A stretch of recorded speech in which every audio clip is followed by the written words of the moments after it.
Satu poin, dan ini juga saya pikir masuk dalam tuntutan atau salah satu nilai tuntutan yaitu empati. Tadi disebutkan dalam pernyataan itu bahwa mahasiswa melihat belum mendengar adanya permintaan maaf yang tulus. Sebenarnya seperti apa ungkapan yang harus dilakukan oleh pemerintah saat ini? Ya, sebelumnya saya ingin menyampaikan bahwa deklarasi atau statement tadi itu sangat penting dan cukup mengharukan ya, karena orang muda terutama mahasiswa itu adalah kompas moral dari sebuah bangsa. Jadi terlepas dari banyak berbagai hal yang terjadi dalam beberapa hari ke belakang gitu, ketika kita lihat orang-orang muda mahasiswa berdiri di depan menyampaikan statement yang jelas, saya kira itu sebuah sesuatu yang kita bisa berbangga. Nah, secara spesifik terkait dengan empati ini gitu ya, saya kira di luar spesifik teknisnya ya tentang gaji DPR dan sebagainya, saya kira kita harus sudah mulai mengubah cara kita memperlakukan pemerintah atau pejabat.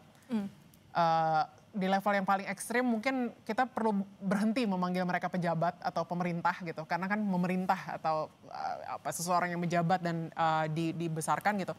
Tapi kita mungkin perlu panggil mereka sebagai pelayan publik gitu, sebagaimana seharusnya. Jadi supaya para pelayan publik ini paham betul bahwa gaji mereka, semua resources, sumber daya yang mereka punya itu dari pajak kita gitu, dan bahwa tugas mereka dan satu-satunya fungsi mereka ada, mereka punya kekuasaan itu karena kita berikan untuk mereka kemudian membuat kebijakan yang membantu kita sebagai rakyat gitu. Jadi saya kira poin ketiadaan empati dan permintaan maaf itu, beberapa ada video permintaan maaf yang keluar ya, mulai dari Bu Puan, kemudian juga Eko Patrio dan Nafa Urbah dan semuanya yang lain.